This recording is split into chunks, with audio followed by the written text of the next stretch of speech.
Hello and welcome to Jamcam YouTube channel and पढ़ रहे chemistry app पे आप सभी का एक बार फिर से स्वागत किया जाता है।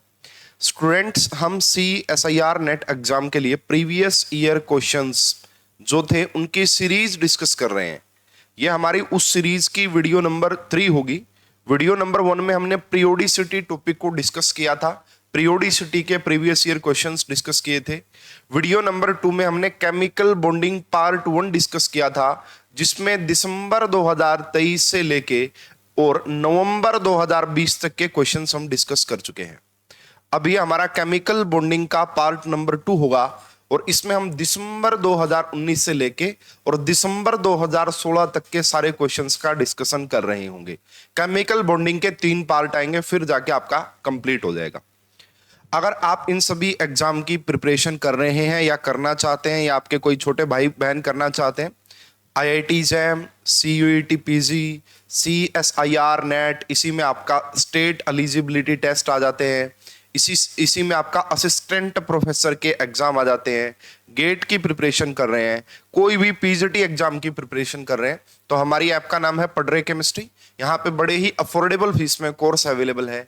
डेमो लेक्चर्स अवेलेबल हैं, पहले आप डेमो लेक्चर्स चेक कीजिए, कंटेंट अच्छा लगे तो आप हमारा कोर्स भी ज्वाइन कर सकते हैं।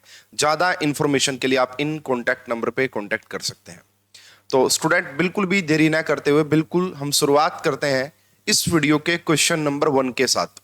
इस वीडियो के क्वेश्चन नंबर 1 के साथ ये क्वेश्चन आपका दिसंबर 2019 का जो एग्जाम हुआ था उसमें पूछा गया था, related to bond angle, the magnitude of bond angles in NF3, SbF3, SbCl। Student, कभी भी अगर आप बॉन्ड एंगल का क्वेश्चन आए, सबसे पहली जो चीज चेक करनी होती है, ऑर्डर वाइज चेक करना, that is hybridisation.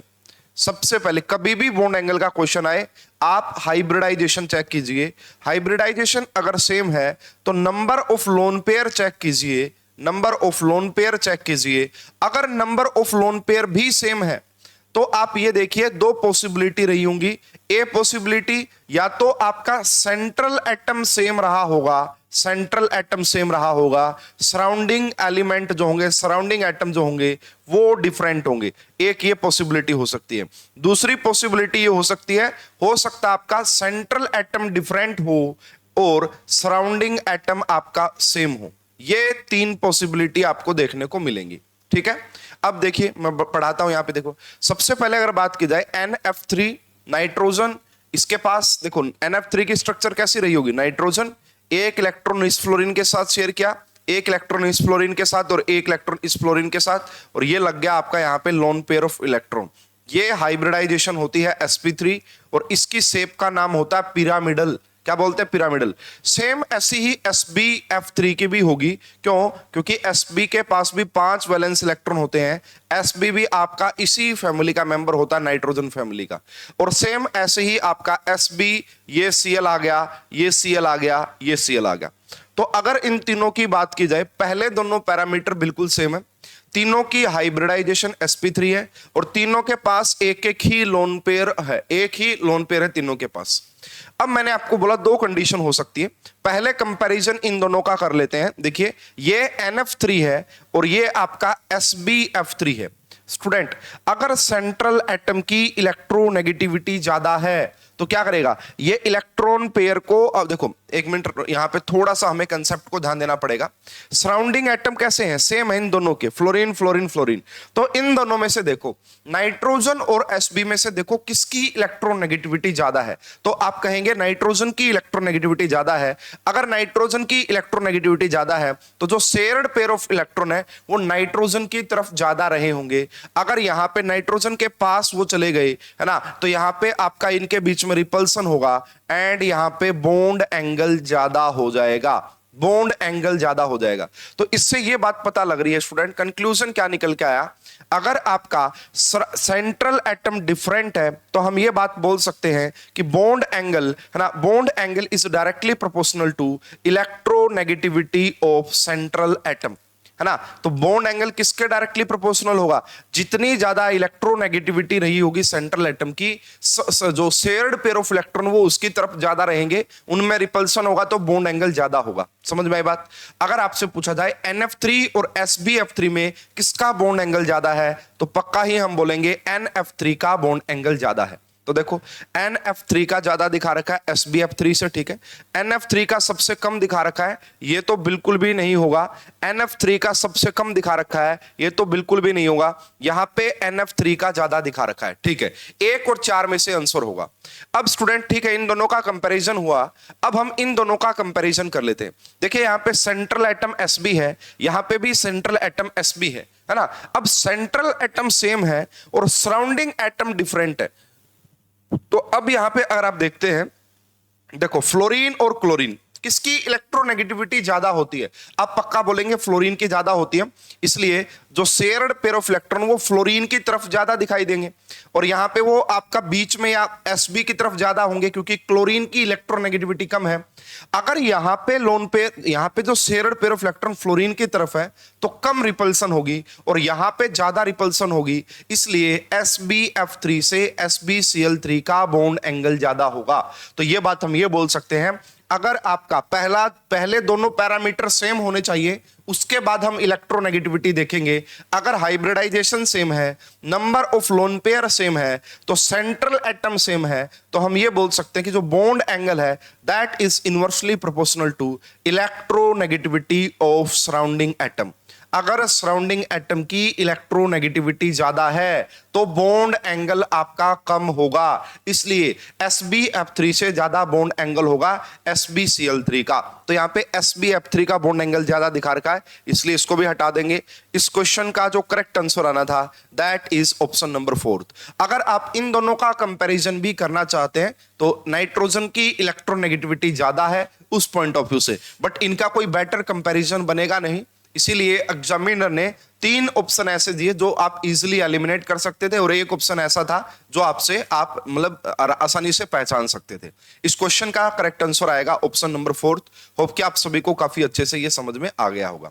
Next question की बात करते हैं भाई, ये भी काफी बेहतरीन लेवल का क्वेश्चन है ना। Question number 2, limitations of VSEPR theory, या कौन कौन से एलिमेंट है जो वेसपर थ्योरी को नहीं मानते। The species for which shape या geometry can be predicted by VSEPR theory. पहली बात ये समझ लीजिएगा स्टूडेंट, जो वेसपर थ्योरी है applicable only for main group elements, है ना। VSEPR theory is applicable for main group elements. तो ये सिर्फ मेन ग्रुप एलिमेंट्स के ऊपर ही एप्लीकेबल होती है। S block, P block, specially P block आप बोल सकते हैं। तो यहां पे जो आपको ये नजर आ रहा है ना PtCl42 नेगेटिव, इसको ये PtD ब्लॉक का एलिमेंट है, ये ट्रांजिशन मेटल है, इसलिए वेसपर थ्योरी से इसकी ज्योमेट्री को डिसाइड नहीं किया जाता। इसके लिए हम VBT का यूज करते हैं। तो A आंसर तो नहीं आएगा। अगर A आंसर नहीं आएगा, इसको हटाइए, इसको हटाइए, ये दोनों तो नहीं आएंगे, क्योंकि ये सिर्फ और सिर्फ मेन ग्रुप एलिमेंट्स के लिए एप्लीकेबल है। एक बात कंफर्म हो गई है कि C तो दोनों में ही आंसर है ना। तो देखो PF3 बिल्कुल आप बता सकते हैं, फास्फोरस के पास 5 वैलेंस इलेक्ट्रॉन होते हैं, 3 फ्लोरीन के साथ शेयर किया और एक आ गया लोन पेयर ऑफ इलेक्ट्रॉन। इसकी पिरामिडल ज्योमेट्री या पिरामिडल शेप होती है। क्या होती है? Pyramidal shape. अगर आप SF6 की बात करेंगे तो ये ऑक्टाहेड्रल ज्योमेट्री और शेप दोनों ही सेम होती हैं। इसकी ऑक्टाहेड्रल ज्योमेट्री और शेप दोनों ही इसकी सेम होती हैं। सल्फर के पास 6 वैलेंस इलेक्ट्रॉन होते हैं, 6 के 6। तो ये जो है दिस इज पिरामिडल, ये आपका पिरामिडल ज्योमेट्री, पिरामिडल शेप होती है। ज्योमेट्री इसकी टेट्राहेड्रल होती है और ये शेप और ज्योमेट्री दोनों ही ऑक्टाहेड्रल होंगी। ठीक है, अब बात आती है स्टूडेंट बी की, कि बी को वेसपर थ्योरी से एक्सप्लेन किया जाएगा या नहीं। तो मैं कहूंगा नहीं किया जाएगा। इसके पीछे कंसेप्ट निकल के आता है स्टीरियोकेमिकली, है ना, स्टीरियोकेमिकली इनएक्टिव लोन पेयर। इसको क्या बोला जाता है? Stereochemically inactive lone pair. इसका मतलब क्या जी, समझिएगा, काफी इंपॉर्टेंट कंसेप्ट है। देखो स्टूडेंट, अगर मैं बात करता हूं यहां पे मैं बनाता हूं TeCl6 नेगेटिव को। टेरिलियम जो आप देख पा रहे हैं, ये किसका आपको लग रहा है कि ये जो है ये कौन सी फैमिली में आता है? ऑक्सीजन फैमिली में आता है। ऑक्सीजन के पास 6 वैलेंस इलेक्ट्रॉन होते हैं, 2 नेगेटिव का मतलब 2 और हो गए, 8 हो गए। 8 में से 6 तो क्लोरीन के साथ शेयर कर लिया, एक क्लोरीन, दूसरा क्लोरीन, तीसरा क्लोरीन, है ना, ये क्लोरीन, ये क्लोरीन और ये क्लोरीन। ठीक है, अब भी यहां पे क्या रह गया स्टूडेंट, एक लोन पेयर ऑफ इलेक्ट्रॉन रह गया। क्या रह गया, एक लोन पेयर ऑफ इलेक्ट्रॉन।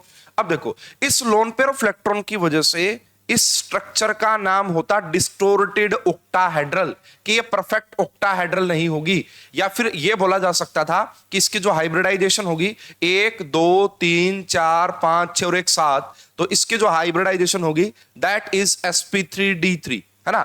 लेकिन स्टूडेंट जब एक्सपेरिमेंटली इसकी स्ट्रक्चर को देखा गया तो पता लगा कि ये जो लोन पेयर है ना, ये हाइब्रिडाइजेशन में पार्टिसिपेट ही नहीं करता है ना। इसीलिए इसको क्या बोला जाता है, स्टीरियोकेमिकली इनर्ट लोन पेयर भी बोलते हैं इसको, है ना। स्टीरियोकेमिकली इनर्ट लोन पेयर भी बोला जा सकता है। और इसके ज्योमेट्री को देखा गया कि इसकी ज्योमेट्री तो बिल्कुल परफेक्ट ऑक्टाहेड्रल आ रही है। इसका मतलब ये हो गया स्टूडेंट, इस लोन पेयर का यहां कोई इफेक्ट नहीं है, इस लोन पेयर का यहां कोई इफेक्ट नहीं है। अगर आप वेस्पर थ्योरी की बात करें तो वेस्पर थ्योरी का मतलब होता है valence shell electron pair repulsion theory.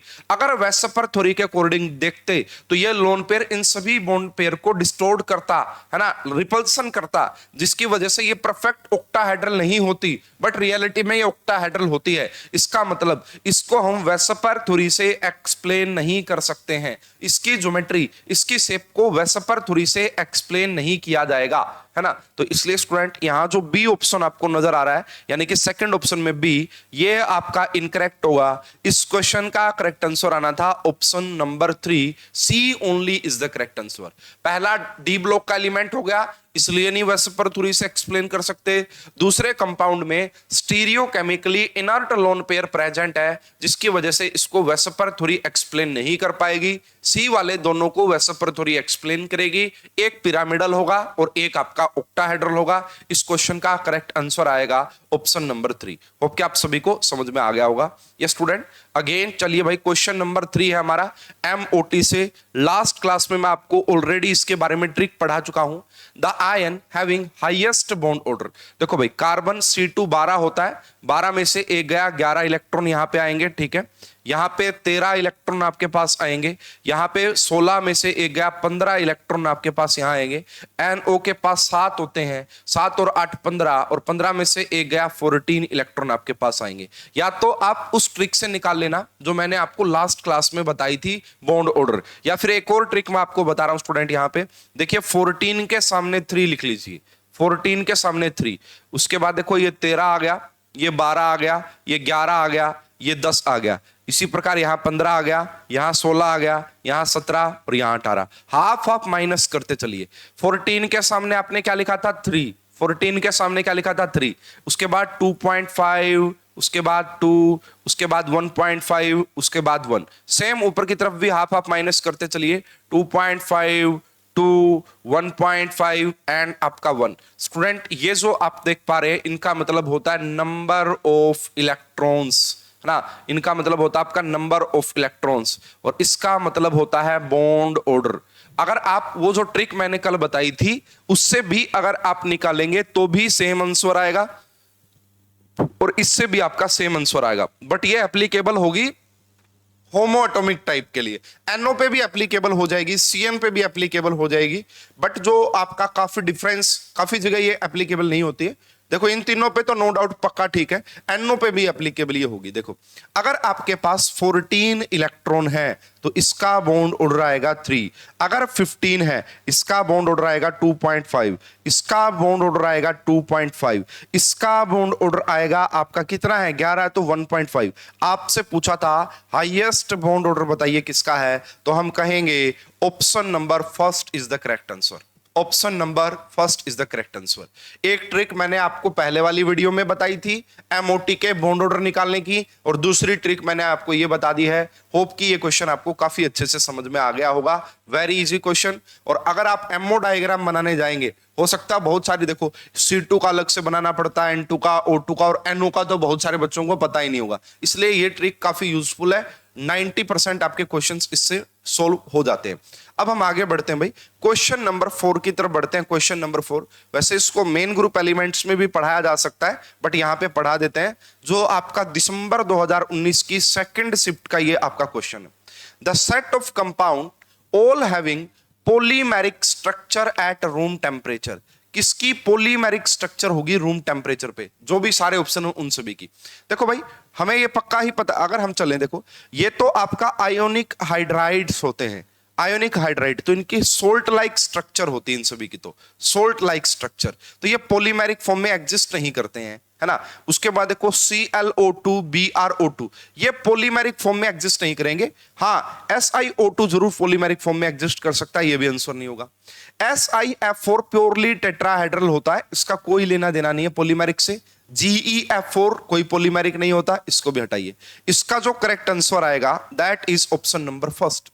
जैसे स्टूडेंट आपने देखा होगा AlCl3 होता है भाई, एक फ्लोरीन यहां लगाया, एक मान लो एक फ्लोरीन यहां लगाया, इसी प्रकार एक फ्लोरीन यहां लगाया, एक फ्लोरीन यहां लगाया, दूसरा जो फ्लोरीन रहा होगा Al, एक फ्लोरीन यहां लगाया, एक फ्लोरीन यहां लगाया, और एक फ्लोरीन जो बेसिकली आप यहां लगा सकते हैं। अब ये क्या करेगा, ये अपना लोन पेयर ऑफ इलेक्ट्रॉन इसको डोनेट कर देगा, ये अपना लोन पेयर ऑफ इलेक्ट्रॉन इसको डोनेट कर देगा, और ऐसे ऐसे ये पूरी चेन आपका चलती जाएगी। AlF3 करेगा, जैसे AlF3 करेगा वैसे ही गैलियम का ये करेगा, और SnF4 है ना, SnF4 भी, क्योंकि ये कौन सी कैटेगरी में आता है भाई, है ना, ये भी पॉलीमेरिक फॉर्म में एग्जिस्ट करता है। ये जो तीनों हैं ये पॉलीमेरिक फॉर्म में एग्जिस्ट करेंगे, इसलिए इस क्वेश्चन का करेक्ट आंसर आएगा option number first. Next question देखिएगा, यह superb question student, superb question, बढ़िया लेवल का क्वेश्चन है ना, एडवांस MOT आप इसको बोल सकते हैं। देखिए, वैसे मैंने थोड़ा बहुत इंट्रोडक्शन पहले वाली क्लास में दिया था BeH2 के बारे में।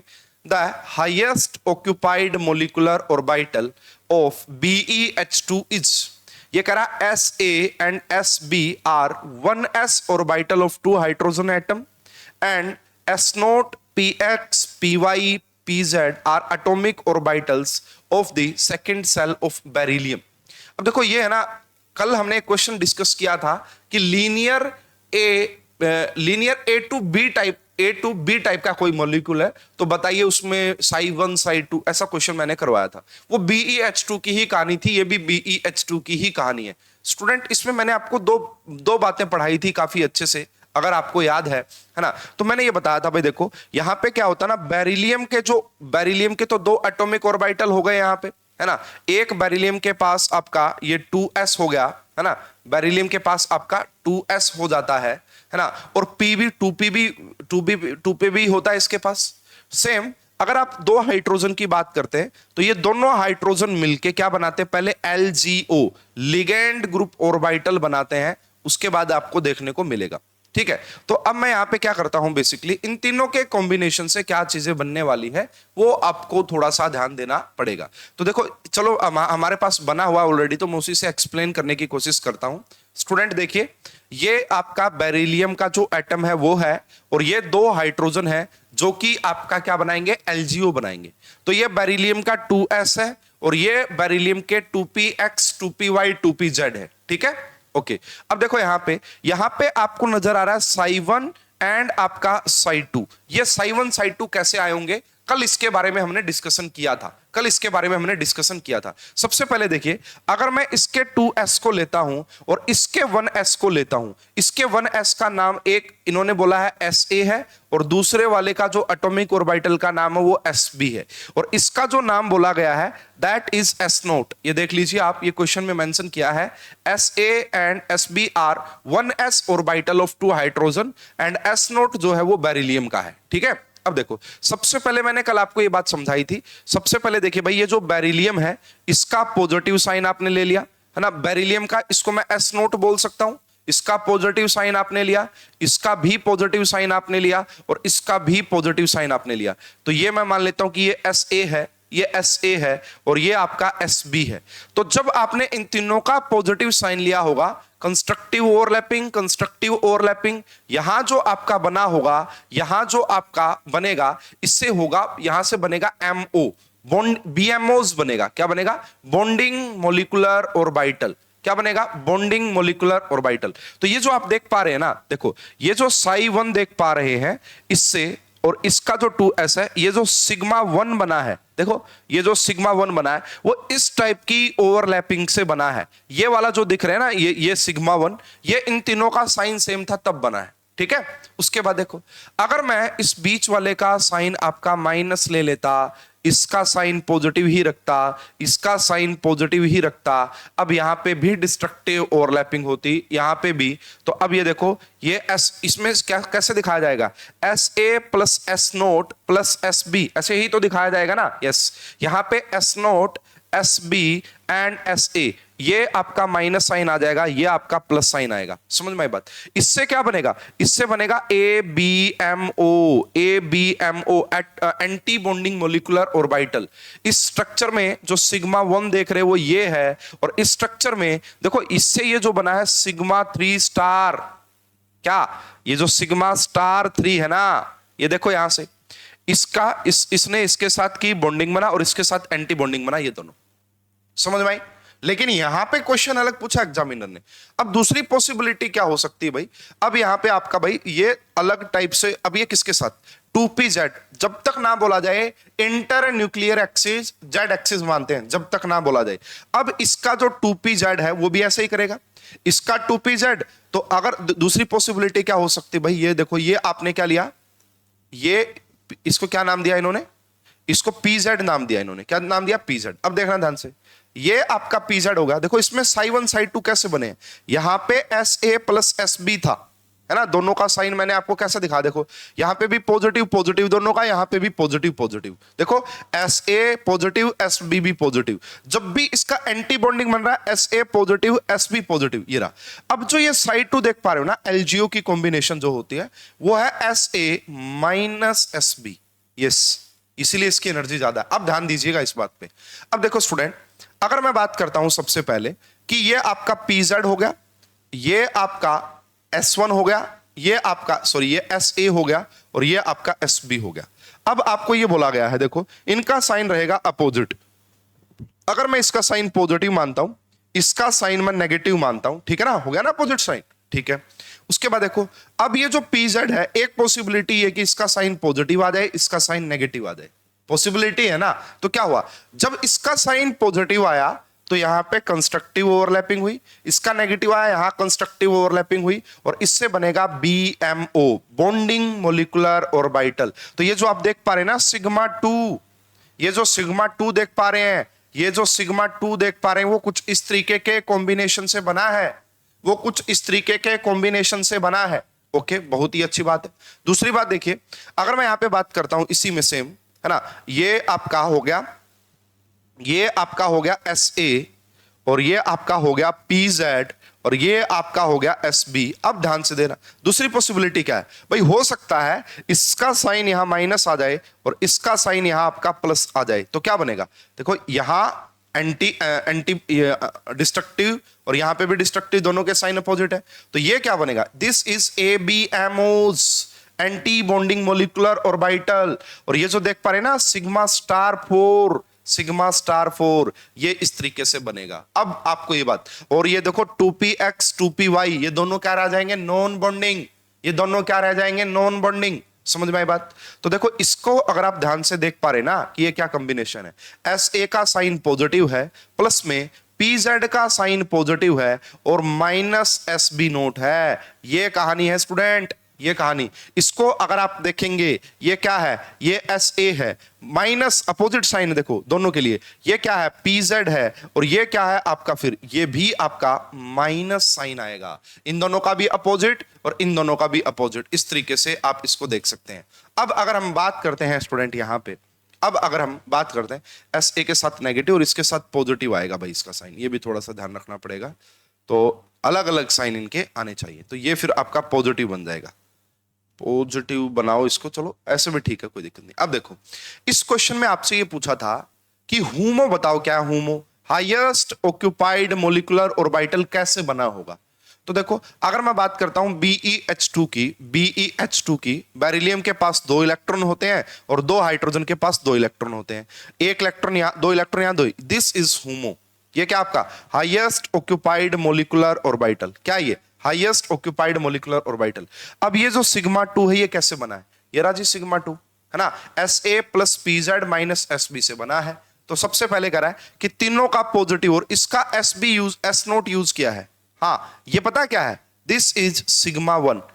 इस स्ट्रक्चर में जो आपको सिग्मा 1 दिख रहा है ना, ये देखो तीनों का पॉजिटिव कॉम्बिनेशन, ये तो सिग्मा 1 है और सिग्मा 1 तो होमो नहीं है भाई, सिग्मा 1 तो होमो नहीं है, इसलिए इसको हटा दीजिए। ओके, उसके बाद कह रहा है SA SB पॉजिटिव हो दोनों और ये PZ, ना ना ना ना, ऐसा तो हो ही नहीं सकता स्टूडेंट, दोनों पॉजिटिव के तो S0 के साथ कॉम्बिनेशन बनेगा, PZ के साथ कॉम्बिनेशन बन ही नहीं सकता। ये कह रहे हैं SA और SB इन दोनों का साइन अपोजिट है और PZ का साइन जैसे SA के साथ मैच कर रहा है, SB के साथ मैच नहीं कर रहा है। अरे यही कहानी तो बताई मैंने, SA plus PZ minus SB, यही तो होमो बताया मैंने, यही तो सिग्मा 2 बताया मैंने। तो स्टूडेंट इस क्वेश्चन का जो करेक्ट आंसर आएगा that is option number C. इस क्वेश्चन का करेक्ट आंसर आएगा ऑप्शन नंबर सी। तो जो पहले वाली क्लास में क्वेश्चन करवाया था, होप कि आपको कहानी थोड़ी बहुत रिलेट हो गई होगी, समझ में आ गई होगी। काफी अच्छा क्वेश्चन था। मैंने BeH2 का पूरा मोलिकुलर ऑर्बिटल डायग्राम एक्सप्लेन कर दिया काफी अच्छे तरीके से। होप कि आपको काफी अच्छे से ये क्वेश्चन समझ में आ गया होगा। स्टूडेंट क्वेश्चन नंबर 6 की तरफ बढ़ते हैं और इसके ऊपर बेस्ड क्वेश्चन मैंने लास्ट क्लास में करवाया था आपको। वहां पे OH रेडिकल था, यहाँ पे SH रेडिकल है और थोड़ा सा डिफरेंस देखना पड़ेगा दोनों बातों में क्या है। Based on molecular diagram HS इसको सल्फेनाइल रेडिकल HS रेडिकल, वहां पे OH रेडिकल था। चूज द करेक्ट स्टेटमेंट, आपको यहां एनर्जी भी दी गई है। ये बोला गया है कि जो हाइड्रोजन का 1s है उसकी जो एनर्जी है वो -13.6 इलेक्ट्रॉन वोल्ट है। सल्फर का जो 3s है उसकी -20 है एंड सल्फर का जो 3p है उसकी थोड़ी सी ज्यादा है। तो देखो इसको कुछ ऐसे बना के समझा जा सकता है कि ये आपका एनर्जी का ऑर्डर रहा होगा, यहाँ पे ये आपका एनर्जी का ऑर्डर। हाइड्रोजन की इलेक्ट्रॉन नेगेटिविटी कम होती है सल्फर से, इसलिए, और यहाँ पे देखो एनर्जी का दिया भी है आपको, कोई प्रॉब्लम नहीं कि दिया है यहाँ पे वैल्यू क्या। तो इसका जो 1s का एटॉमिक ऑर्बिटल है वो यहाँ लाई कर रहा होगा कहीं पे, हाइड्रोजन का ये रहा। अब ये कह रहा है जो सल्फर है ना, सल्फर उसका आप देखो जो 3s है उसकी एनर्जी ज्यादा है 3s वाले की। तो ये देखो सल्फर का 3s कहां यहीं लाई करेगा, सल्फर का 3s यहां लाई करेगा -20.7, माइनस साइन रिप्रेजेंटेशन के लिए होता, बस ये ज्यादा बता रहा है। और ये देखो 3p वाले यहां लाई कर रहे होंगे, ये 3p वाले यहां लाई कर रहे होंगे क्योंकि -11 है, ये आपका 3p वाला हो गया। ठीक है, अब कह रहे हैं जी बताओ कौन कैसे बना होगा, कैसे क्या बॉन्डिंग रही होगी, वो आपको बतानी है। इंटर न्यूक्लियर एक्सिस के बारे में यहां कोई बात नहीं बोली गई है। ठीक है, तो सबसे पहले वही कहानी रही होगी भाई, ये हाइड्रोजन का 1s इसके 2pz के साथ क्या करेगा, पहले बॉन्डिंग शो करेगा। तो इसका हाइड्रोजन का 1s एंड इसका जो 2pz रहा होगा, पहले वो मिलके क्या बनाएंगे, सिग्मा, इसको मैं 1 बोल देता हूं, और इससे ऊपर आपका चला जाएगा क्या कि ये आपका मतलब जो है सिग्मा 1 स्टार रहा होगा। समझ में आई बात, मतलब देखो इसमें 3 है, 2px 2py 3px 3py 3pz। अब वो z वाला इंटर न्यूक्लियर एक्सिस है जब तक ना बोला जाए, तो ये बन गया सिग्मा 1, ये बन गया सिग्मा स्टार 1। ठीक है, उसके बाद देखो यहां पे अब क्या क्या बनने वाला है जी आपका। अब देखो यहां पे एनर्जी का गैप जो है, 1 मिनट भाई थोड़ा सा इसको देखना पड़ेगा, ये इसका डायग्राम है आप समझ सकते हैं। अच्छा 3s की एनर्जी और कम आएगी भाई, ये गड़बड़ कर दिया मैंने भाई। देखो ये माइनस में है ना, इसका मतलब और मतलब एनर्जी और कम है। देखो सबसे ज्यादा इसकी 3p वालों की, और 3p वालों की ज्यादा होती भाई। ये थोड़ा सा एक बार मैं इसको करेक्ट करना चाहूंगा, इसको मैं थोड़ा सा करेक्ट करना चाहूंगा, ये गलत लिख दिया मैंने, 3s के नीचे आएगी, सॉरी। चलो ये दोबारा से लिखते हैं। तो यहां लाई करेगा भाई आपका 3s क्योंकि उसकी एनर्जी कम है, ये आपका 3s वाले हो गए, और 3p वालों की ज्यादा नहीं, थोड़ी सी ज्यादा है बस। तो ये आपका 3px, ये आपका 3py और ये आपका 3pz। इसको भी ज्यादा मतलब नीचे नहीं दिखाएंगे, इसको भी थोड़ा सा ऊपर दिखाएंगे ऐसे यहाँ। यस ये होगा। तो अब अगर ऐसी बात है तो फिर तो पक्का इसके साथ ही होगी भाई। ये जो हाइड्रोजन का 1s है और 3s का 1s है, इन दोनों के बीच में होगी ओवरलैपिंग। तो ये देखिए हाइड्रोजन का ये 1s और ये 2s, सबसे पहले क्या बना, ये आपका सिग्मा इसके 1s से और इसके 1s से। तो जैसे मैं p के साथ दिखा रहा था ना, तो यहां पे अब क्या होगा, इसका और इसका इन दोनों के कॉम्बिनेशन से बनेगा सिग्मा 1, और इन दोनों के कॉम्बिनेशन से ही बनेगा आपका ये कुछ इस टाइप से, ये क्या बन गया, सिग्मा 1 स्टार, सिग्मा 1 स्टार। इसके बाद देखो, अगर हम बात करते हैं आगे जाके, तो ये इसका जो 2pz है ना, सॉरी, इसका जो 3pz होगा वो करेगा अब यहां पे 3pz, ये बनेगा आपका सिग्मा 2, और इसके बाद ये बनेगा यहां पे सिग्मा स्टार 2 वाला, ठीक है। और ये दोनों निकल जाएंगे यहां पे नॉन बॉन्डिंग, ये दोनों निकल जाएंगे आपका नॉन बॉन्डिंग। समझ में आई बात आपको? अच्छा, ये एक ही है भाई, इसमें देखो एक चीज और देखना, ये अलग नहीं बनेगा, ये एक ही बनेगा इसमें। तो ये इसका, आप ये मान के चलो, ये इसका मोलिकुलर ऑर्बिटल डायग्राम है। ये होता तो SH नेगेटिव का दिखाया गया इन्होंने, SH रेडिकल का भी यही होता है, हम बस उसमें एक इलेक्ट्रॉन कम रहा होगा। तो सल्फर के पास कितने इलेक्ट्रॉन रहे होंगे भाई, देखा जाए तो सल्फर के पास कितने वैलेंस इलेक्ट्रॉन आपको देखने होते हैं, 6, और एक हाइड्रोजन का 7, और एक और ऐड कर देना, रेडिकल है तो 8 हो गए भाई, 8 इलेक्ट्रॉन भरो, 1 2 3 4 5 6 7 8, ठीक है, ये आएगा। अब ये कह रहे हैं कि जो सिग्मा बॉन्ड है formed will be have more 3p sulphur वाले का जो p है, क्या उसमें सिग्मा बॉन्ड में ज्यादा करैक्टर जो है, sigma bond formed will have more 3p character, क्या उसका ज्यादा s करैक्टर होगा। स्टूडेंट, इसके लिए इलेक्ट्रोनेगेटिविटी देखनी पड़ती है, इसके लिए इलेक्ट्रोनेगेटिविटी देखनी पड़ती है। यहां एनर्जी का डिफरेंस कम है ये रहा, और यहां थोड़ा सा एनर्जी का डिफरेंस ज्यादा, तो ये सिग्मा बॉन्ड इस तरीके से बनता है। एक बार सारे ऑप्शन पढ़ते हैं। Sigma bond will be formed between 1s of hydrogen and 3p of s, ठीक है। उसके बाद sigma bond will be formed between 1s of hydrogen and 3s of sulfur. Okay, the unpaired electron will reside in the non-bonding p orbital. जो unpaired electron होगा, the unpaired electron will reside in the non-bonding p orbital. देखो, ये non-bonding वाला है। अगर आप radical की बात करेंगे ना, HS radical, तो ये basically unpaired electron non bonding में आएगा। ये तो ठीक लग रहा है, यहाँ S बिल्कुल ठीक लग रहा है, S ठीक है, S ठीक यहां पे भी है, S यहां पे भी है, और S तो यहां पे भी है जी, ठीक है।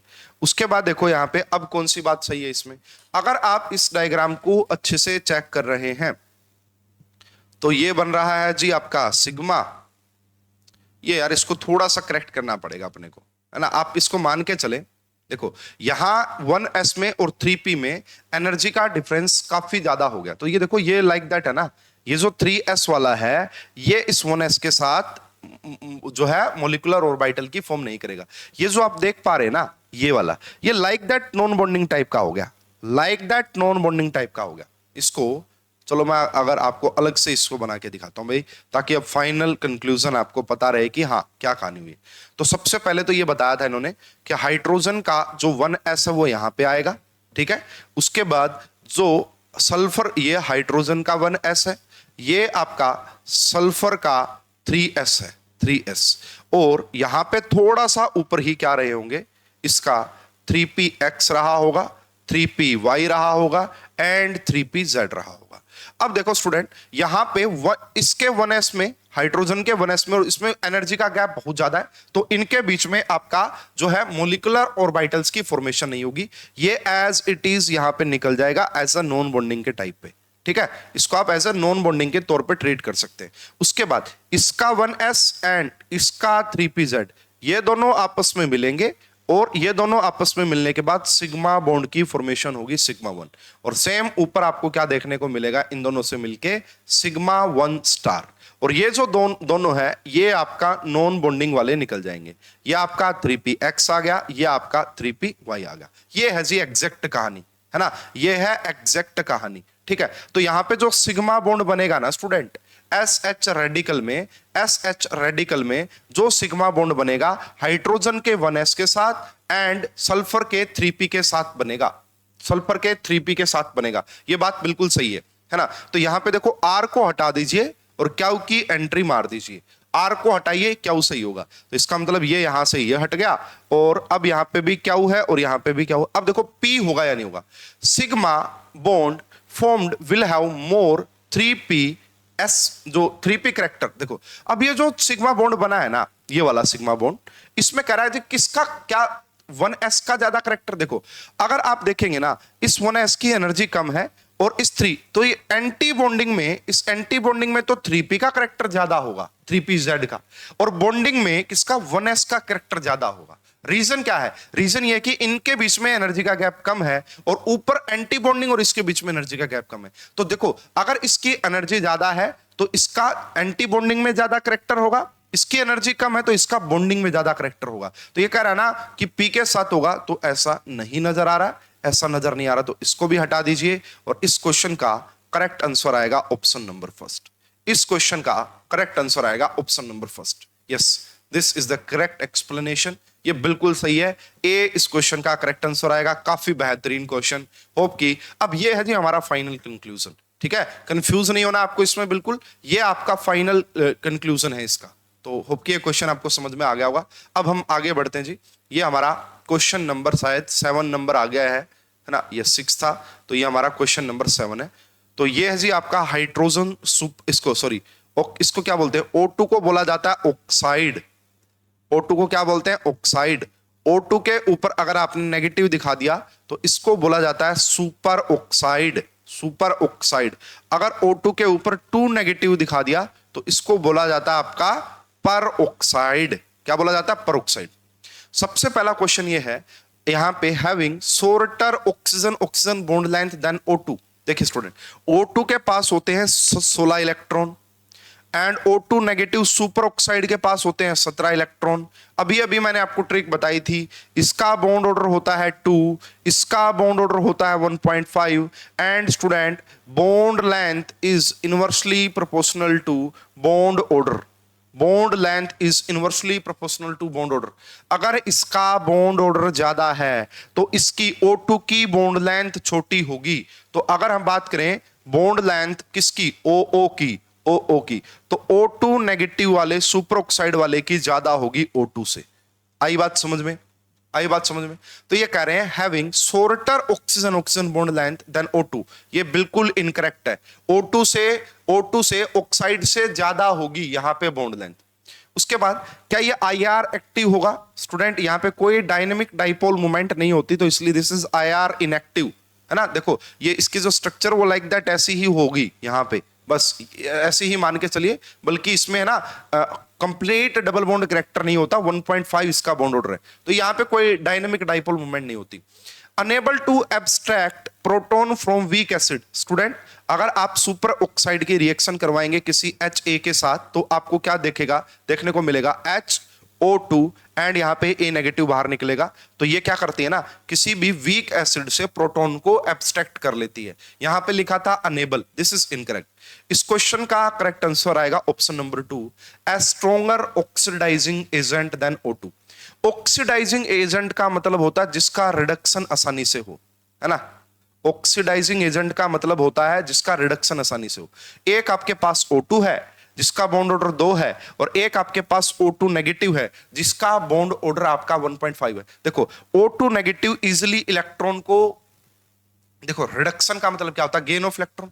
ये आपका गेन कर लेगा क्योंकि यहां पे स्टेबल इलेक्ट्रॉनिक कॉन्फ़िगरेशन आ जाएगी। अगर आप एमओ डायग्राम से देखेंगे तो, है ना, इसके पास अनपेयर्ड इलेक्ट्रॉन है O2 नेगेटिव के पास, इसके पास भी है, बट ये स्टेबलाइज हो जाएगा और बॉन्ड ऑर्डर भी इसका कम हो रहा है। देखो O2 नेगेटिव का एक इलेक्ट्रॉन लेने के बाद 18 इलेक्ट्रॉन हो जाएंगे। 18 इलेक्ट्रॉन का जो बॉन्ड ऑर्डर वो 1 होता है, तो वो इस हिसाब से भी आप इसको थोड़ा सा देख सकते हैं।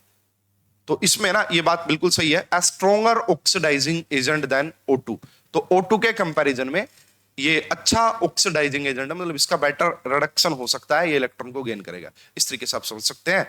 तो इस क्वेश्चन का जो करेक्ट आंसर आना था दैट इज ऑप्शन नंबर 2। बाकी फिर भी देखो मैंने आपको 1, 3 और 4 एक्सप्लेन कर दिए, दूसरा अपने आप आंसर निकल के आ गया। तो अभी हमारा क्वेश्चन नंबर आ गया जी 8 नंबर, जून 2019 के क्वेश्चन है ये। क्या कह रहे हैं?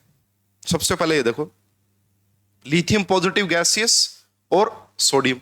तो आपको ये बात पढ़ाई जाती है, जो हाइड्रेशन एनर्जी होती है that is directly proportional to charge on the ions and inversely proportional to size of the ions. Hydration energy का फॉर्मूला ये होता है, ये कहानी होती है। तो ये कह रहे हैं लिथियम पॉजिटिव की हाइड्रेशन ज्यादा होगी एंड Na पॉजिटिव से। बिल्कुल सही है, बिल्कुल सही है। थर्ड तो यहां भी थर्ड दिख रहा है, यहां पे भी थर्ड दिख रहा है, यहां पे भी थर्ड दिख रहा है। ऑप्शन नंबर फर्स्ट हटा देते हैं। स्टैंडर्ड रिडक्शन पोटेंशियल लिथियम का ज्यादा होता है सोडियम से, ये बात बिल्कुल सही है स्टूडेंट। अगर आप लिथियम की बात करेंगे, इसकी वैल्यू -3.02 के आसपास होती है और सोडियम की -2.89 के आसपास होती है। तो लिथियम का स्टैंडर्ड रिडक्शन पोटेंशियल सबसे ज्यादा होता है जितने भी लगभग इलेक्ट्रोकेमिकल सीरीज में एलिमेंट्स होते हैं। तो दूसरी बात ठीक हो गई। अगर दूसरी बात ठीक हो गई तो इस क्वेश्चन का करेक्ट आंसर क्या आएगा? Option number 3। लिथियम फ्लोराइड ज्यादा सोल्यूबल नहीं होता, ये काफी बल्कि यहां पे लगा हुआ है, ये ज्यादा सोल्यूबल होगा, इसलिए दिस इज इनकरेक्ट। इसको हटा दीजिए, ये आपका इनकरेक्ट है। नेक्स्ट क्वेश्चन की तरफ बढ़ते हैं भाई। Question number 9। क्वेश्चन नंबर 9 देखो, 3 जो सी और डी उसमें तो कोई प्रॉब्लम नहीं होगी, है ना।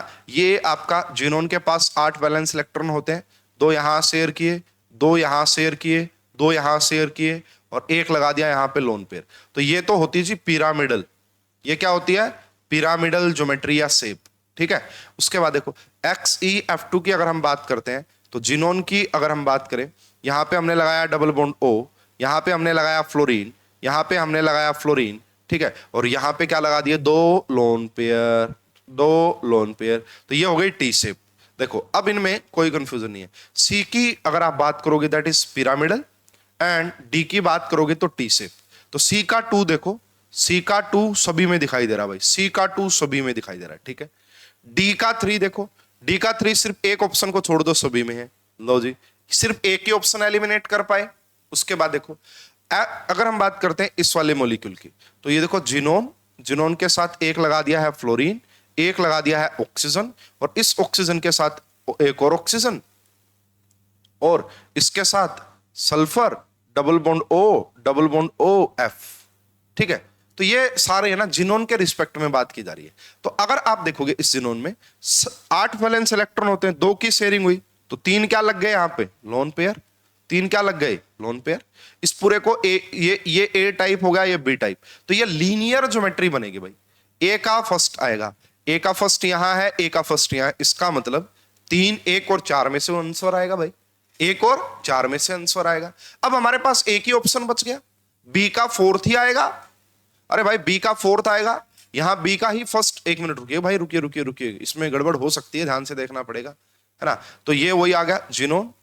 और अगर हम बात करें एक फ्लोरीन लगा हुआ है, इसके साथ एक नाइट्रोजन लगा हुआ है और नाइट्रोजन के साथ डायरेक्ट सल्फर लगा हुआ है। अच्छा ये ना इसका 2 लगे हुए हैं इसके साथ, ये बात भी ध्यान देना है। यस, ये भी सल्फर लगा हुआ है यहाँ पे, double bond O, double bond OF आ जाएगा यहाँ पे, double bond O, double bond OF आ जाएगा यहाँ पे। तो भाई ये भी मुझे तो लीनियर ही लग रहा है। देखो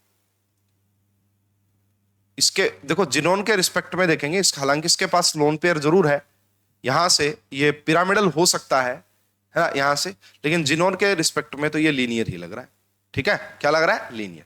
तो इसका जो आएगा ना बी का भी फर्स्ट ही आएगा, बी का फर्स्ट। इसलिए इस क्वेश्चन का जो करेक्ट आंसर बनेगा that is option number first, that is option number first. बाकी भाई मैं साथ के साथ अगर वेरीफाई कर लूंगा तो बहुत ही अच्छा रहेगा, है ना। ऐसा ना हो कि कोई चीज आपको गलत बता दी जाए, तो साथ के साथ करेक्शन हो जाएगी तो ज्यादा बेटर हमारे साथ रहता है। एक बार मैं इसका आंसर मैच कर लेता हूं भाई, क्या दिया गया था ऑफिशियल आंसर की में।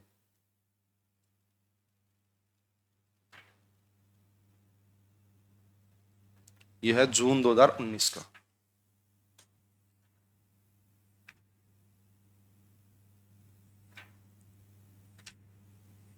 मेरे हिसाब से तो काफी हद तक मुझे सही लग रहा है, फिर भी एक बार वेरीफाई हम कर लेंगे तो अच्छी बात है।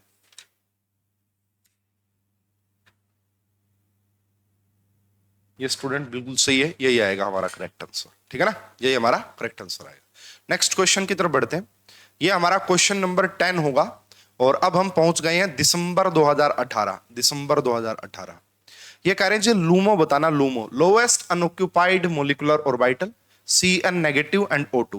Cn नेगेटिव के अगर आप टोटल इलेक्ट्रॉन देखेंगे 6, 7 और 1, 14 इलेक्ट्रॉन, और स्टूडेंट मैंने आपको बताया था 14 इलेक्ट्रॉन तक sp मिक्सिंग होती है और कहानी चलती है 2121 21 O2 16 इलेक्ट्रॉन होता है, यहां पे कहानी चलती है 12 21। नीचे वाले 4 ऑर्बिटल में नहीं बना रहा हूं, अब देखो सीधा यहां पे बना रहा हूं। ये 2 डब्बे बनाए Cn के केस में, ये एक डब्बा, उसके बाद ये 2 डब्बे और ये एक डब्बा, ठीक है। सेम ये अप टू, ये कहां पे कहानी चलती है अप टू 14 इलेक्ट्रॉन, यहां एक डब्बा, उसके बाद 2 डब्बे, उसके बाद 2 डब्बे और एक डब्बा। जिसने पहले पढ़ रखा उसी को समझ में आएगा। और ये कहानी बनती है मोर देन 14 इलेक्ट्रॉन में। देखो स्टूडेंट मैंने आपको बताया था जो पाई बॉन्डिंग होते हैं वो अनजिरड होते हैं, तो ये आपका पाई अनजिरड, ये आपका पाई अनजिरड, ये आपका सिग्मा जिरड, ये दोनों पाई जिरड और ये आपका पाई अनजिरड, सॉरी ये आपका सिग्मा अनजिरड। समझ में आई बात? ये आपका सिग्मा अनजिरड, क्योंकि ये बॉन्डिंग या एंटी बॉन्डिंग। ये जो होता है सिग्मा जिरड होता है, ये जो दोनों है पाई अनजिरड होते हैं, ये आपका पाई जिरड होता है और ये आपका सिग्मा अनजिरड होता है, ठीक है। अब देखो कितने इलेक्ट्रॉन भरने हैं भाई 14, 8 नीचे भरे जा चुके हैं, उसके बाद 9 10 11 12 13 14, तो ये है HUMO highest occupied molecular orbital. और ये क्या आपका this is LUMO lowest unoccupied molecular orbital, lowest unoccupied molecular orbital. तो Cn के केस में क्या आएगा पाई जिरड, क्या आएगा पाई जिरड आएगा। इसको हटा दो, इसको हटा दो, इसको हटा दो, आंसर तो हमारा निकल के आ गया 3 आएगा। फिर भी मैं दूसरा वेरीफाई करके बताता हूं। तो यहाँ 14, उसके बाद 8 नीचे भरे जा चुके हैं, उसके बाद देखिए यहाँ इलेक्ट्रॉन को फिल कीजिए 9 10 11 12 13 14 15 16 16 और ये क्या आ गया पाई अनजिरड, सॉरी सिग्मा अनजिरड। ये क्या है this is LUMO lowest unoccupied molecular orbital, lowest unoccupied molecular orbital. Cn negative के लिए LUMO होगा पाई जिरड, O2 के लिए होगा पाई अनजिरड। Option number 3 is the correct answer. Next question पे चलते हैं भाई, ये हमारा क्वेश्चन नंबर 11 आ गया, क्वेश्चन नंबर 11, ठीक है। ये कह रहा है जी इनमें से बताना है NO(I2), ये भी I2 लिखा हुआ है यहाँ पे, बाई मिस्टेक लिखा मिलेगा, I2 नेगेटिव है भाई, ये इनमें से एक I2 नेगेटिव है। NO(I2) negative, copper +2 and this, इनमें से आपको बताना है the number of paramagnetic species and EPR inactive. EPR inactive पूछा है। देखिए जो जो जिनके पास भी नंबर ऑफ अनपेयर्ड इलेक्ट्रॉन होते हैं वो पैरामैग्नेटिक होते हैं, है ना, और जो पैरामैग्नेटिक होते हैं वही EPR एक्टिव होते हैं, ठीक है। NO अगर आप देखेंगे ना, NO का जो बॉन्ड ऑर्डर आता है वो आता है आपका 2.5।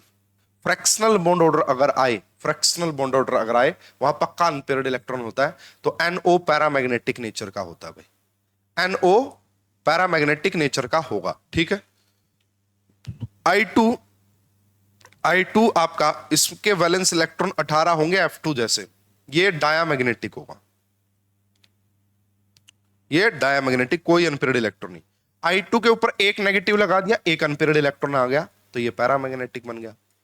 कॉपर +2 की बात करोगे, यहां D9 होता है, यहां पे भी अनपेयर्ड इलेक्ट्रॉन होता है, ये भी पैरा आ गया। VO एंड VO2 पॉजिटिव मिलेगा, ये है ना, VO2 पॉजिटिव मिलेगा। वेनेडियम की बात करोगे X -4 और +1, यानी कि X की वैल्यू आ गई +5। ये क्या बात, यही है ना बात, +5। वेनेडियम कहां आता है टीचर, तो इसमें नहीं 5 नहीं, फिर ये गलत लिखा हुआ ऐसे, ये ऐसे, ये ठीक है। फिर VO2 पॉजिटिव, VO2 पॉजिटिव करोगे तो ये +4 निकल के आएगा, और वेनेडियम +4 का मतलब होता है D में एक इलेक्ट्रॉन है, अनपेयर्ड इलेक्ट्रॉन है। तो यहां पे 4 ऐसे हैं, NO, I2 negative, copper +2 and this, ये चारों पैरामैग्नेटिक होंगे, तो 4, यहां पे भी 4। इन दोनों में से पूछ रहा है EPR इनएक्टिव कौन सा होगा, I2 पैरामैग्नेटिक नेचर का नहीं है, इसीलिए यही आपका EPR इनएक्टिव होगा। Option number 2 is the correct answer, option number 2 is the correct answer. Next question पे चलते हैं भाई, ये हमारा क्वेश्चन नंबर 12 है, दिसंबर 2018 की बात चल रही है, ठीक है। Correct statements about BH3CO। भाई हमें पता है CO ने अपना लोन पेयर डोनेट कर दिया होगा, यहां इसके पास जो वैकेंट ऑर्बिटल होता है, वैकेंट p ऑर्बिटल, उसमें अपना लोन पेयर इसने डोनेट कर दिया होगा CO ने, ठीक है, CO ने। sp2 hybridized orbital of p accept the lone pair of co, this is incorrect। भाई ये है ना जो प्योर p ऑर्बिटल होता है, ये क्या है आपका, ये प्योर p ऑर्बिटल है, और प्योर p ऑर्बिटल में 3 sp2 हाइब्रिडाइज ऑर्बिटल जो होते हैं ना, वो तो हाइड्रोजन के साथ क्या करते हैं, हाइड्रोजन के साथ बॉन्ड बनाते हैं। तो ये वैकेंट प्योर p ऑर्बिटल होता है, ना कि sp2 हाइब्रिडाइज ऑर्बिटल। ये आते ही हमारा पूरा क्वेश्चन सोल्व हो गया। यहां ए दिया, यहां ए दिया, यहां ए दिया, इसको हटाओ, इसको हटाओ, इसको हटाओ, आंसर क्या आ गया, ऑप्शन नंबर 2। ये कह रहे हैं the formal oxidation state of carbon +4 होगी क्या इसके अंदर, तो इसके अंदर कोई +4 होने वाली नहीं है भाई, इसलिए इसको हटा देंगे। अगर इसने लोन पेयर एक्सेप्ट किया तो -1 का चार्ज आ गया होगा, ऐसे आपको समझना है। CO it's CO stretching frequency of CO is more than the free CO, बिल्कुल सही बात है। जब ये अपना यहाँ पे डोनेट करेगा, बैक बॉन्डिंग तो होनी नहीं है, तो ये वाली बैक बॉन्डिंग जबरदस्त वाली होगी, इसकी वजह से CO की स्ट्रेचिंग फ्रीक्वेंसी इंक्रीज करेगी। तो B only is the correct answer, second आएगा भाई इसका correct answer. Next question number 13 की तरफ चलते हैं भाई। डाइपोल मोमेंट से रिलेट करता है ये क्वेश्चन। सबसे पहला SiCl4 परफेक्ट टेट्राहेड्रल है, परफेक्ट टेट्राहेड्रल, सिमेट्रिकल टेट्राहेड्रल, चारों के चारों जो सराउंडिंग एलिमेंट वो भी है। अगर कोई परफेक्ट ज्योमेट्री होती है उसकी डाइपोल मोमेंट 0 होगी, इसकी जो डाइपोल मोमेंट है वो 0 होती है, ठीक है। यही पूछा था कि 0 डाइपोल मोमेंट किसकी आएगी, SiCl4 की 0 होगी। इसका मतलब इसको तो तुरंत हटा देते हैं, SiCl4 SiCl4 SiCl4। दूसरा है NF3, NF3 की जो ज्योमेट्री होती है दैट इज पिरामिडल। कैसी ज्योमेट्री होती है स्टूडेंट, पिरामिडल। और पिरामिडल में आपको क्या, ये लेस इलेक्ट्रोनेगेटिव से मोर इलेक्ट्रोनेगेटिव की तरफ आपको इसकी बॉन्ड मूवमेंट देखने को मिलती है, और एटम से ये रहा। तो यहां पे जो डाइपोल मूवमेंट होगी that is not equal to 0, कुछ न कुछ डाइपोल मूवमेंट जरूर देखने को मिलेगी, इसलिए इस ऑप्शन को हटा देते हैं। अब देखो आगे बात करते हैं। यहां पे इन्होंने दिया हुआ है POCH3, कोई भी मान लीजिए, चाहे आप POCH3 मान लीजिए या POCl3 मान लीजिए, एक ही बात है। तो यहां पे देखो ये स्ट्रक्चर इसकी आएगी, फास्फोरस से ये ज्यादा इलेक्ट्रोनेगेटिव होता है, ठीक है, और फास्फोरस से ये भी ज्यादा इलेक्ट्रोनेगेटिव होते हैं। तो यहां पे भी आपको जो डाइपोल मूवमेंट है ना वो नॉट इक्वल टू 0 देखने को मिलेगी, ठीक है। ये रहा, तो इसका मतलब इसको भी हटा दो। करेक्ट आंसर क्या आ गया, ऑप्शन नंबर 3 SnCl4 पिरिडीन। लेकिन ये ट्रांसपोजिशन पे लगाने, देखो ऐसा कुछ बनेगा, ये क्लोरीन यहां लगाया, ये क्लोरीन यहां लगाया, ये क्लोरीन यहां लगाया, ये क्लोरीन यहां लगाया, एक पिरिडीन यहां लगाया और एक पिरिडीन यहां लगाया, ऐसे देखना है। तो ये क्या करेंगे भाई, इसकी बॉन्ड मूवमेंट यहां होगी तो इसकी बॉन्ड मूवमेंट यहां होगी, एक दूसरे को कैंसिल आउट करेंगे। वेक्टर क्वांटिटी होती है डाइपोल मूवमेंट, बॉन्ड मूवमेंट। ये यहां खींचेगा, ये यहां खींचेगा, क्योंकि एसन से ज्यादा इलेक्ट्रोनेगेटिव होता है क्लोरीन। पिरिडीन में नाइट्रोजन होता है, ये यहां खींचेगा और ये यहां खींचेगा, सारे एक दूसरे को कैंसिल आउट कर रहे हैं। इसकी जो डाइपोल मूवमेंट होगी दैट इज इक्वल टू 0। इस क्वेश्चन का करेक्ट आंसर आना था ऑप्शन नंबर 3। इस क्वेश्चन का करेक्ट आंसर आना था ऑप्शन नंबर 3। क्वेश्चन नंबर 14, इसमें कुछ ज्यादा एक्सप्लेन करने का होता नहीं है भाई, डाटा बेस्ड चीजें हैं। The standard reduction potential in acid medium. देखो भाई F2 और Cl2 में से तो F2 का ज्यादा होता है, ठीक है, और सोडियम और जिंक में से जिंक का ज्यादा होता है। ऑप्शन नंबर 2 आएगा। इसमें मैं कुछ ज्यादा एक्सप्लेन कर नहीं पाऊंगा, ये डाटा बेस्ड चीजें होती हैं। F2 Cl2 Br2 I2 ये स्टैंडर्ड रिडक्शन पोटेंशियल का ऑर्डर होता है, समझ में आई बात, तो ये आपको देख लेना। क्वेश्चन नंबर 15 में बिल्कुल आपको अच्छे से एक्सप्लेन कर पाऊंगा। यहां पे आपसे बोला arrange the flowing molecule in order of increasing fundamental vibrational frequency. Vibrational frequency depend करती है आपका बॉन्ड स्ट्रेंथ पे, जितनी ज्यादा बॉन्ड की स्ट्रेंथ होगी उतनी ज्यादा फ्रीक्वेंसी होगी। सबसे पहले यहाँ पे गिवन है O2 पॉजिटिव, उसके बाद गिवन है O2, उसके बाद गिवन है O2 नेगेटिव और उसके बाद गिवन है O2 नेगेटिव। तो बॉन्ड स्ट्रेंथ पे जो फ्रीक्वेंसी होती है आपका OO की that is directly proportional to bond strength. Bond की स्ट्रेंथ, और बॉन्ड की स्ट्रेंथ डिपेंड करती है बॉन्ड ऑर्डर पे। बॉन्ड ऑर्डर निकाल लो, क्वेश्चन का आंसर आ जाएगा आपके पास। ये है O2 15 इलेक्ट्रॉन, 15 इलेक्ट्रॉन का बॉन्ड ऑर्डर होता है 2.5। ये है 16 इलेक्ट्रॉन, 16 इलेक्ट्रॉन का बॉन्ड ऑर्डर होता है 2। यहाँ है 17 इलेक्ट्रॉन, 17 इलेक्ट्रॉन का बॉन्ड ऑर्डर होता है 1.5। यहाँ है 18 इलेक्ट्रॉन, 18 इलेक्ट्रॉन का बॉन्ड ऑर्डर होता है 1। तो सबसे ज्यादा बॉन्ड ऑर्डर इसका, इसलिए बॉन्ड स्ट्रेंथ का जो ऑर्डर आएगा या जो आपका फंडामेंटल वाइब्रेशनल फ्रीक्वेंसी का ऑर्डर आएगा, option number first is the correct answer. Option number first is the correct answer. ये भाई हमारा क्वेश्चन नंबर 16 की तरफ हम बढ़ गए हैं। जून 2018 का क्वेश्चन है। Dinuclear anion, dinuclear का मतलब दो आपको सेंट्रल एटम्स देखने को मिलेंगे, has two bridging oxo group. ये भी बता दिया कि दो ऑक्सो ग्रुप ब्रिजिंग पे है। तो ज्योमेट्री बताओ आयोडीन, दोनों आयोडीन की क्या ज्योमेट्री होगी? तो ये रहा जी आयोडीन, ये रहा आयोडीन, डाई न्यूक्लियर बोला इसलिए दो आयोडीन, बीच में लगा दिया ऑक्सो, बीच में लगा दिया ऑक्सो, ठीक है। अब क्या रह गया, एक मैं लगा देता हूं OH इसके ऊपर, एक मैं OH लगा देता हूं इसके ऊपर। तो कितने आ गए? 4 बच गए। 4 में से एक डबल बॉन्ड O लगा देते हैं यहां पे, ठीक है, एक ऑक्सीजन को लगा देते हैं यहां पे, ठीक है, सेम ऐसे ही एक डबल बॉन्ड O लगा देते हैं यहां पे और एक ऑक्सीजन को लगा देते हैं। एक मिनट रुकिएगा भाई, हाइड्रोजन 2 होंगे, 2 बना दिए, ऑक्सीजन टोटल 8 होंगे। कितने होंगे? ऑक्सीजन टोटल 8 होंगे, 10 होंगे। 1 2 3 4 5 6 7 8। तो यहां पे भी ऑक्सीजन लगा दीजिए, यहां पे भी ऑक्सीजन लगा दीजिए, इनको आपस में जोड़ दीजिए, ऐसी कुछ कहानी बनेगी, ठीक है ना। ऐसी कुछ कहानी आपको देखने को मिलेगी, ऐसी कुछ कहानी। तो ये कह रहा है आयोडीन के, है ना, इस आयोडीन के अराउंड आपको बताना है जी। एक मिनट रुकिएगा स्टूडेंट।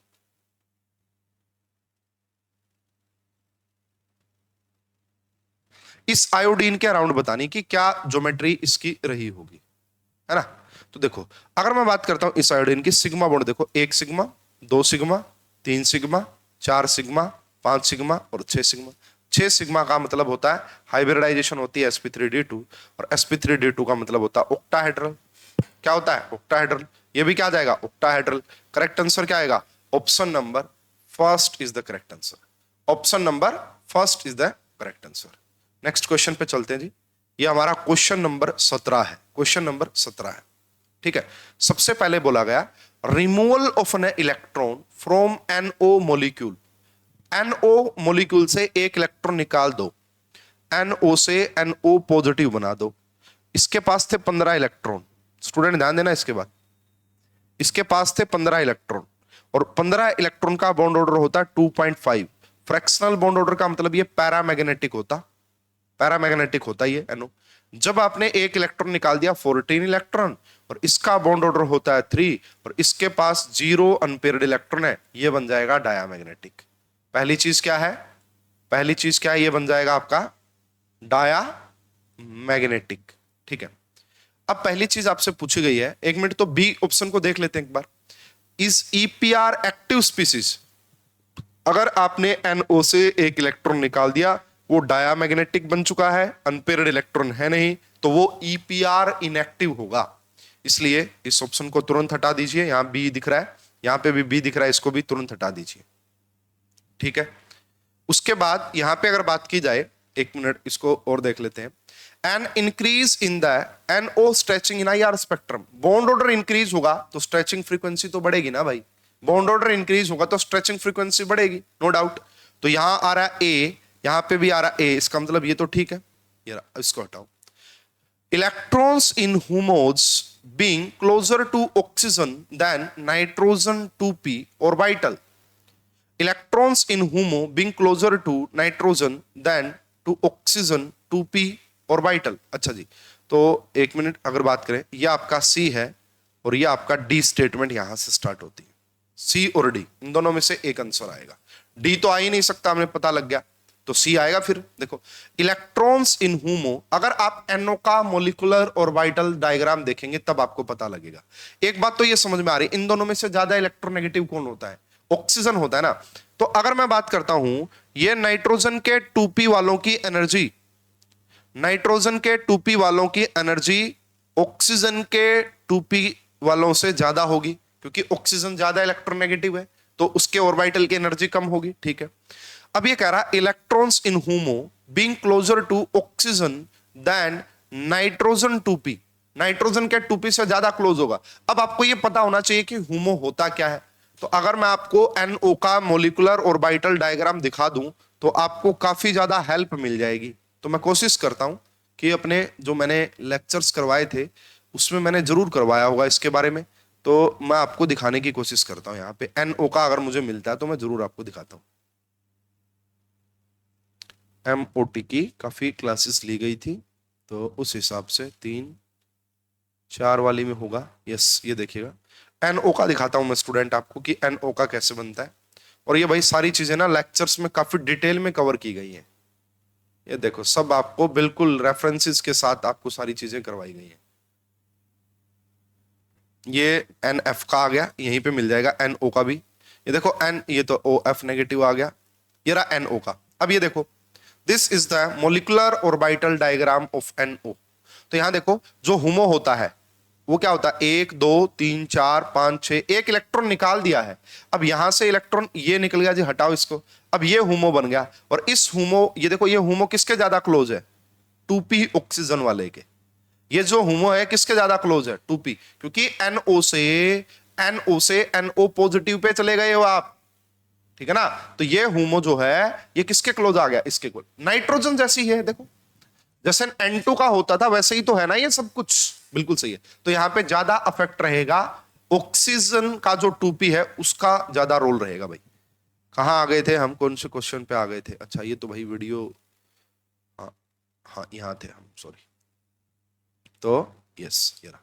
तो electrons in HUMO being closer to nitrogen than oxygen 2p orbital, this is incorrect, D incorrect है और सी करेक्ट होगा। इसलिए इस क्वेश्चन का करेक्ट आंसर आएगा A and C only.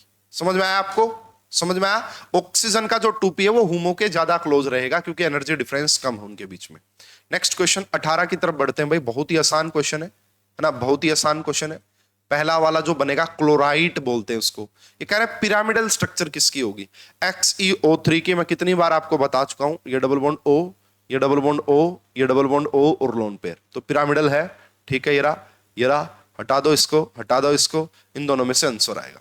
SO3 की अगर आप बात करोगे ना, double bond O, double bond O, double bond O, ये ट्राइंगुलर प्लेनर स्ट्रक्चर होती है। SO3 को हटा दो, ये भी नहीं होगा। और this is chlorite ion, chlorine के पास डबल बॉन्ड O लगाओ, डबल बॉन्ड O लगाओ, एक ऑक्सीजन पे नेगेटिव लगाओ, 5 इलेक्ट्रॉन हुए और एक लोन पेयर लगाओ, तो पिरामिडल आ गई। क्या आ गई जी, पिरामिडल। तो इस क्वेश्चन का करेक्ट आंसर क्या होगा, ऑप्शन नंबर फर्स्ट, दिसंबर 17 का ये क्वेश्चन था। अब हम बढ़ते जी क्वेश्चन नंबर 19 की तरफ। इन दोनों की ज्योमेट्री आपको बतानी है। XeF2 की बताना बड़ा आसान होता है भाई, XeF2 की बताना। ये रहा, यहां रखिए फ्लोरीन को, यहां रखिए फ्लोरीन को, यहां रखिए डबल बॉन्ड O, यहां रखिए डबल बॉन्ड O, और यहां लगा दीजिए आप लोन पेयर, यहां लगा दीजिए आप लोन पेयर, ठीक है। दिस इज, इसको आप क्या बोलोगे, यहां पे अगर आप देखेंगे 1 सिग्मा, 2 सिग्मा, 3 सिग्मा, 4 सिग्मा और 5, तो हाइब्रिडाइजेशन हो गई इसकी sp3d, तो TBP ज्योमेट्री होती है इसकी। क्या होगी, TBP ज्योमेट्री, एंड सीसो इसकी शेप होती है, सीसो इसकी शेप। तो ये कह रहा है स्क्वायर प्लेनर, स्क्वायर प्लेनर के लिए sp3d2 चाहिए, टेट्राहेड्रल के लिए sp3 हाइब्रिडाइजेशन चाहिए। यहां पे भी TBP, यहां पे भी TBP, बिल्कुल सही है दोनों। अब बात करते हैं इस वाले मॉलिक्यूल की।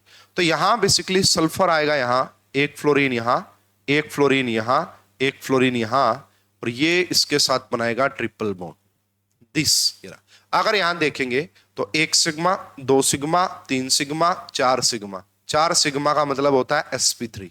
तो क्या आएगा, स्क्वायर प्लेनर नहीं आएगा, टेट्राहेड्रल आएगा। क्या आएगा, tetrahedral. Option number 4 is the correct answer, option number 4 is the correct answer. भाई इससे आसान क्या ही पूछेगा एग्जामिनर, BCl3 में बोरोन की हाइब्रिडाइजेशन, इससे आसान क्या पूछेगा भाई। तो बोरोन के पास 3 वैलेंस इलेक्ट्रॉन होते हैं, एक इस क्लोरीन के साथ शेयर किया, एक इस क्लोरीन के साथ शेयर किया, एक इस क्लोरीन के साथ, है ना। तो यहाँ पे 1 सिग्मा, 2 सिग्मा, 3 सिग्मा, हाइब्रिडाइजेशन इसकी होगी sp2। इससे आसान क्या ही पूछा जा सकता है। Option number 2 is the correct answer, option number 2 is the correct answer. Question number 21 की बात करते हैं। According to Bent's rule, P block elements the correct combination of geometry around the central atom and the position of more electronegative element। देखिए भाई Bent's rule को apply किया जाता है TBP ज्योमेट्री पे, ट्राइगोनल बाई पिरामिडल।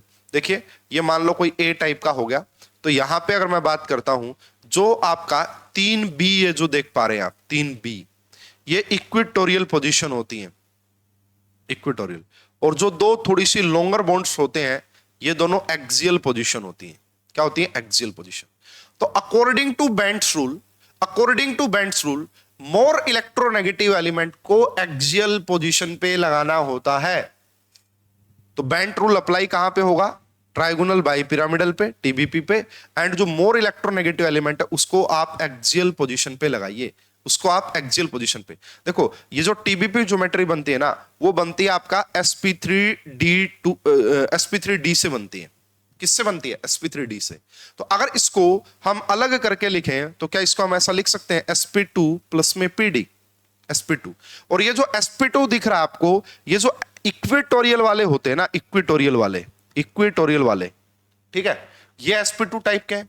और यहां मोर percentage character है, मोर परसेंटेज करेक्टर है, ठीक है। और इस पीडी में तो एस दिख ही नहीं रहा, तो इसलिए जो ज्यादा इलेक्ट्रोनेगेटिव एलिमेंट है ना उसको आप इस पीडी यानी कि एक्सियल पोजीशन पे लगाइए, एक्सियल पोजीशन पे। समझ में आई बात? तो करेक्ट आंसर आता option number first according to Bent rule. Question number 22 बड़ा ही आसान है भाई, मैं ऑलरेडी बना के बता चुका हूं ये सारी चीजें।